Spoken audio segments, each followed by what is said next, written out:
Hi everyone, स्वागत है आपका आरएस क्रिएशन स्टडी चैनल में। तो आज हम लोग जिस शॉर्ट स्टोरी को डिस्कस करने वाले हैं वो है the boy who broke the bank.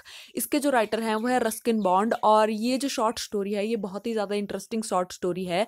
ये शॉर्ट स्टोरी एक गलत र्यूमर की है, जो मतलब कैसे एक छोटा सा र्यूमर, एक छोटी सी अफवाह जो है लोगों की मतलब लाइफ चेंज कर सकते हैं और कभी कभी किसी की लाइफ जो है तबाह भी कर सकती है। ठीक है, तो हमें जो है अफवाहों से मतलब थोड़ा दूर रहना चाहिए।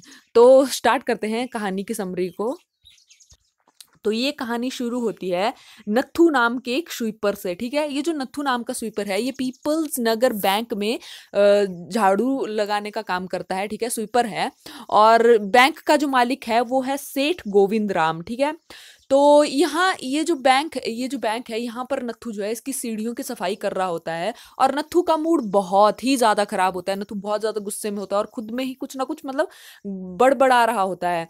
और जो गुस्सा है वो अपने झाड़ू के ऊपर निकाल रहा होता है, डस्टबिन के ऊपर निकाल रहा होता है, जोर जोर से उसको बजा रहा होता है, झाड़ू ऐसे दे रहा होता है जल्दी जल्दी में। जो धूल है वो फिर से फर्श पे आकर के गिर रही होती है। ठीक है, मतलब वो अपनी फ्रस्ट्रेशन अपने काम के ऊपर निकाल रहा होता है। ठीक है, तो तभी उसी टाइम जो है वहां पर एक और व्यक्ति आता है, वो है सीताराम। सीताराम जो है एक धोबी है और धुले हुए कपड़ों की डिलीवरी करने के लिए जा रहा होता है। और नथु को गुस्से में देखकर सीताराम वहां पर रुकता है और नथु से पूछ लेता है कि तुम इतने गुस्से में क्या इसीलिए हो क्योंकि ये जो बैंक वाले हैं ये तुम्हारी सैलरी जो है 2 रुपए ज्यादा नहीं बढ़ा रहे हैं। मतलब तुम्हें 2 रुपए ज्यादा नहीं दे रहे हैं। तो नथु कहता है कि 2 रुपए की बात तो तुम छोड़ ही दो, मुझे तो अपनी रेगुलर सैलरी भी नहीं मिल रही है यहाँ पर। इस मंथ की, ऐसा बोला नथु ने सीताराम को। तो आज जो है 20 तारीख हो गई है और नथु को जो है, नथु बहुत गुस्से में होता है और बोलता है कि एक बार अगर मेरी सैलरी मुझे मिल गई ना तो मैं ये जॉब छोड़ ही दूंगा, मैं यहाँ काम नहीं करूंगा। ठीक है, तो सीताराम कहता है कि मैं तुम्हारे लिए कोई नई नौकरी ढूंढ लूंगा।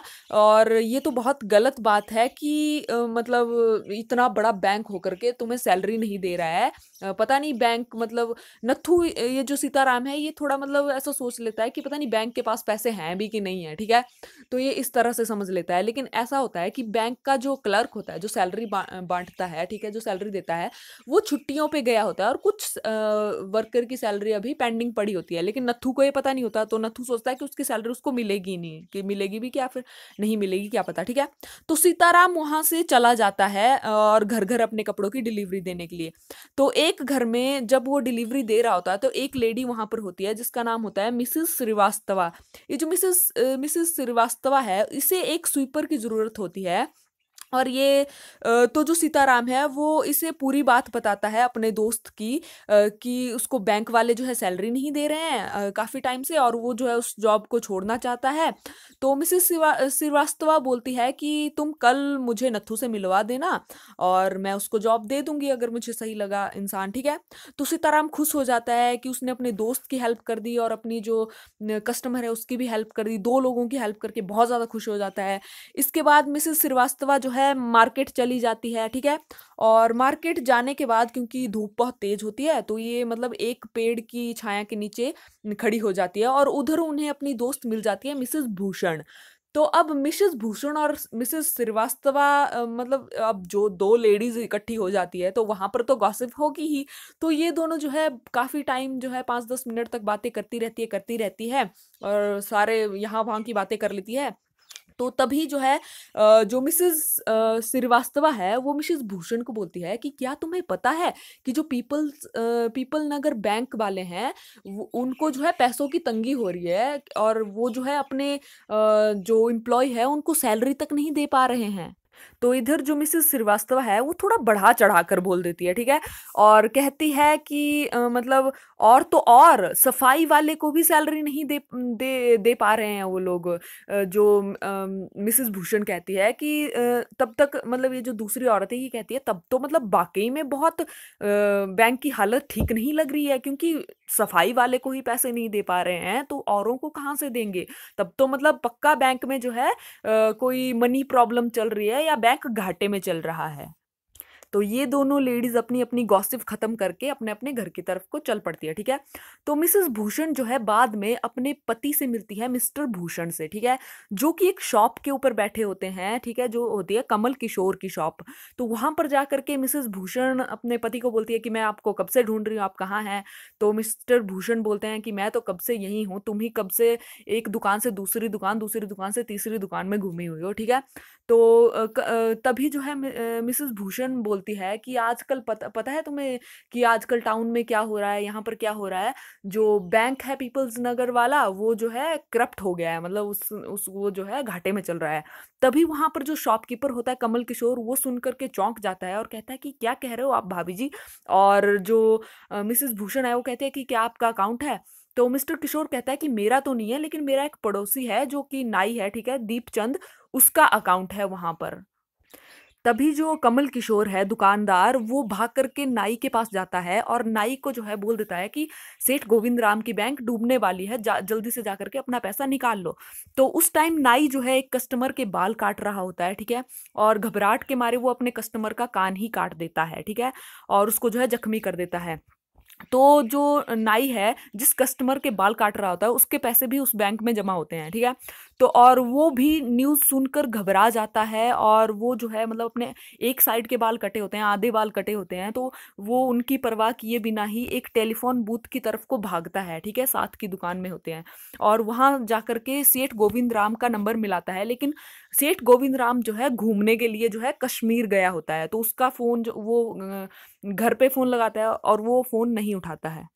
तो जो कस्टमर है वो फिर से जो है नाई के पास आता है और उसको बताता है कि सेठ गोविंद राम जो है अपना फोन नहीं उठा रहा है, वो तो सारा पैसा लेकर के भाग गया है, और अब हमें जो है बैंक जाना होगा। तो वो जल्दी से अपने ऑफिस जा करके अपनी चेकबुक निकालता है और बैंक की तरफ को भागता है। इसी तरह से बैंक की खबर जो है आग की तरह पूरे शहर में फैल जाती है, ठीक है।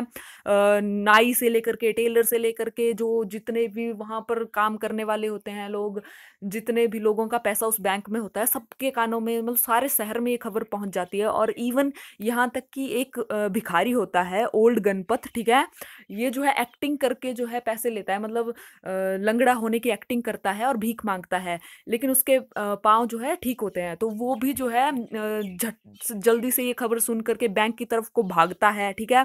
और क्योंकि उसने अपना पैसा जमा करवाया होता है बहुत मुश्किल से, 1000-2000 रुपए, तो उसको लेने के लिए वो भी भाग जाता है, जिसके पाँव लंगड़े जो एक्टिंग कर रहा होता है, ठीक है। तो वो होता नहीं है लंगड़ा। बहुत सारे लोग अपना पैसा निकालने के लिए जो है बैंक के पास चले जाते हैं और बैंक के बाहर खड़े हो जाते हैं, ठीक है। बैंक वालों को समझ नहीं आता कि ऐसा क्या, ये क्यों हो रहा है, ये लोग क्यों आ रहे हैं, लोग पागलों की तरह क्यों बिहेव कर रहे हैं। और जो बैंक मैनेजर है वो लोगों को समझाने की और शांत करने की कोशिश करता है और कहता है कि आप सब लोग जो है टेंशन मत लीजिए, हमारे पास बहुत पैसा है, लेकिन अभी जो है मतलब जो पैसा होता है वो मार्केट में लगा होता है, बैंक में इतना सारा पैसा नहीं रखा होता है ना एक साथ में। तो वो जो पैसा होता है अलग अलग जगह पे लगाया होता है, बैंक वालों ने अलग अलग जगह पे दिया होता है, लोन पे दिया होता है, कुछ कुछ कैसे दिया होता है, ठीक है। तो एकदम से अगर सारी जनता आ जाएगी तो बैंक के पास इतना पैसा नहीं होगा। तो वो कहता है कि आप सब लोग जो है कल सुबह आ जाइए, हमें जो है थोड़ा सा टाइम चाहिए, जो कि मतलब बैंक में जो है ये इंतजाम करने के लिए, पैसे का इंतजाम करने के लिए, क्योंकि आप लोग जो है बहुत ज़्यादा संख्या में आ गए हो। लेकिन गुस्से से भड़के लोग नहीं मानते हैं और कहते हैं कि हमारा पैसा आज ही दो, हमें आज ही चाहिए, हमारा पैसा दो। इसी दौरान कुछ लोग बैंक पर जो है पत्थर मारने भी लग जाते हैं, ठीक है। इसके बाद वहाँ पर पुलिस आकर के भीड़ को वहाँ से हटाती है। और अब अगली सुबह जब नत्थू जो है फिर से सफाई करने के लिए आता है, ठीक है, और देखता है कि हर जगह पत्थर ही पत्थर पड़े हुए हैं, खिड़की के शीशे टूटे हुए हैं, हर जगह जो है कूड़ा कचरा फैला हुआ है। तो नत्थू का काम अब जो है बहुत ही ज़्यादा बढ़ गया है। तो नत्थू अपने आप में ही बड़बड़ाता है कि पैसे सैलरी तो दे नहीं रहे हैं और काम बढ़ा रहे हैं बेवकूफ़ लोग, मतलब खुद को ही मतलब बहुत ज़्यादा गुस्से में होता है और फिर से अपनी फ्रस्ट्रेशन काम के ऊपर निकाल रहा होता है। इसी बीच सीताराम वहाँ पर आता है और नत्थू को बताता है कि बैंक का दिवालिया निकल गया है और तुम भी अपने पैसे जल्दी से ले लो। और तुम बहुत खुशकिस्मत होगे अगर तुम्हें तुम्हारे पैसे मिल जाए, ठीक है, और जॉब छोड़ दो। तो नथु सोचने लगता है कि इतने बड़े बैंक का दिवालिया कैसे निकल गया और ये कैसे हो गया। मतलब यहाँ पर आयरनी देखिए, जिस व्यक्ति के कारण ये सब कुछ हो रहा है वो सोच रहा है कि ये कैसे हो गया है। तो ये जो है सबका सब जो है अफवाहों के कारण होता है, ठीक है। तो यहाँ पर ये स्टोरी खत्म होती है। आई होप आपको ये स्टोरी पसंद आई होगी। अगर पसंद आई होगी तो मेरे चैनल को लाइक शेयर और सब्सक्राइब जरूर कीजिए, और मिलते हैं ऐसे ही किसी नेक्स्ट वीडियो में। तब तक के लिए आप अपना ध्यान रखिए। Bye bye.